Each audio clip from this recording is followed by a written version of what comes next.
Assalamualaikum warahmatullahi wabarakatuh. Halo guys, perkenalkan nama saya Desina Angelika dengan nomor induk mahasiswa E1031211033, Prodi Ilmu Pemerintahan, Fakultas Ilmu Sosial dan Ilmu Politik, Universitas Tanjung Pura. Di video ini saya akan menjelaskan tentang materi separation of power atau pembagian kekuasaan.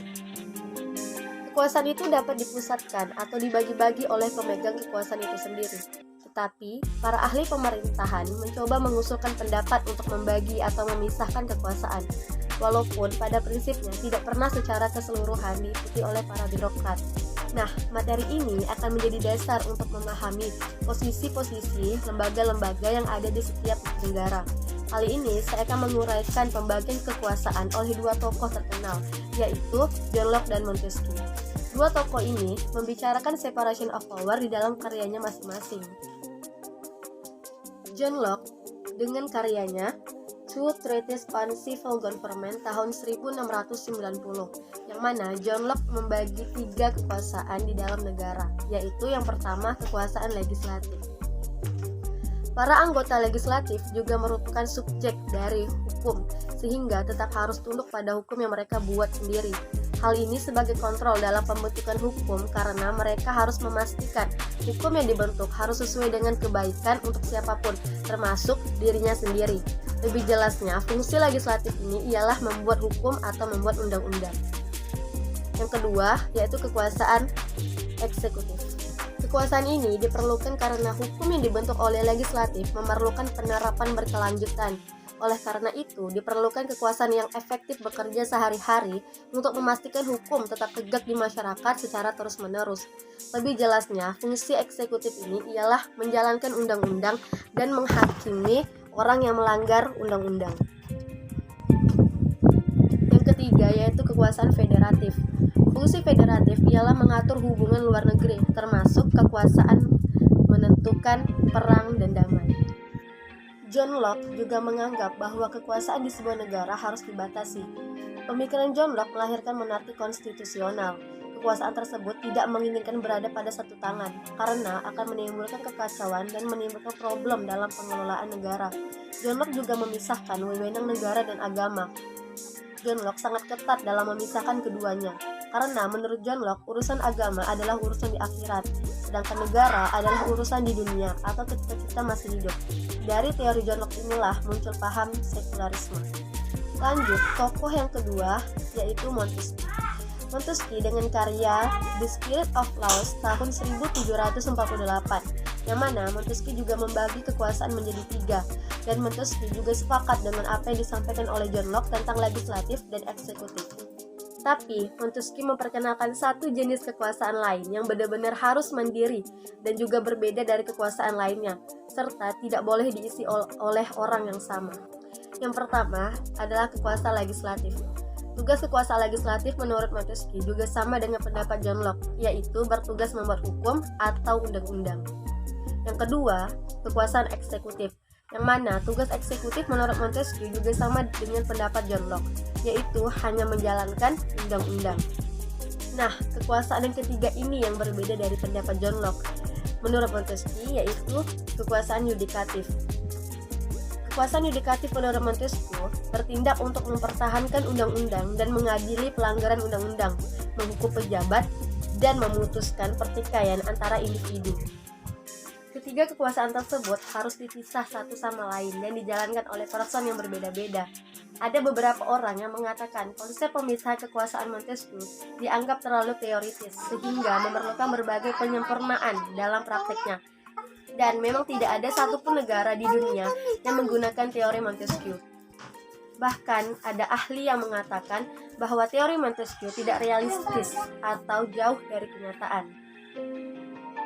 Nah, kali ini saya akan menjelaskan juga tentang separation of power di Amerika Serikat. Yang pertama ialah H institution, di mana ini juga dibagi menjadi tiga, yaitu 1. Has separate membership. Maksudnya tidak ada anggota legislatif yang kemudian ada di eksekutif dan sebaliknya. Yang kedua, is chosen by different method. Maksudnya, cara setiap pemilihan anggota pada ketiga lembaga ini dilakukan dengan cara yang berbeda-beda dan bertahap-tahap. Dan yang ketiga, is chosen by different length of time. Maksudnya, tidak ada masa jabatan yang sama di antara seluruh lembaga pemegang.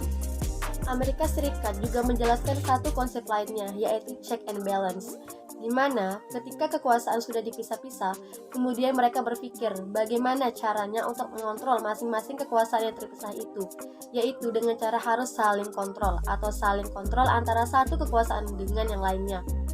John Locke juga berpikir, apakah hukum yang dibuat itu menguntungkan satu kelompok dan juga merugikan kelompok yang lain. Maka dari itu harus dikontrol, jangan sampai produk hukum itu menguntungkan sebagian kelompok, terutama menguntungkan pembentuknya. Maka John Locke menuliskan dengan tegas bahwa pembentuk hukum juga menjadi objek yang terdekat dari hukum yang dibentuk.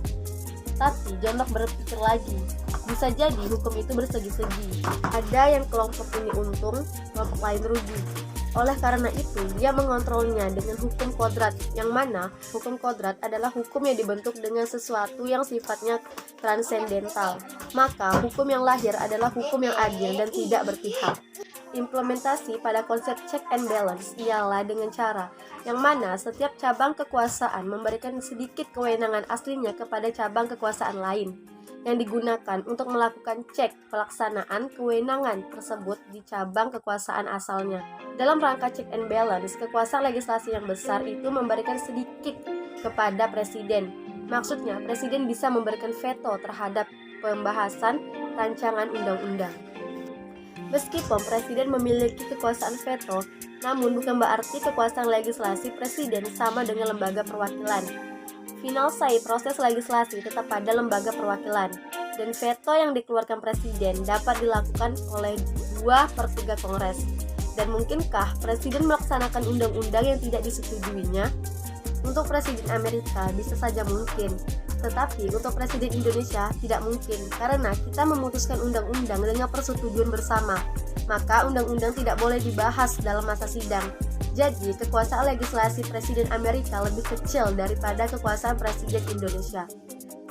Di Amerika, dalam mengecek kekuasaan eksekutif, mereka punya konsep yang namanya advice and consent. Presiden dalam melakukan pengangkatan pejabat publik memerlukan keterlibatan lembaga perwakilan, yaitu Senat, yang fungsinya untuk mengkonfirmasi orang-orang yang diajukan Presiden.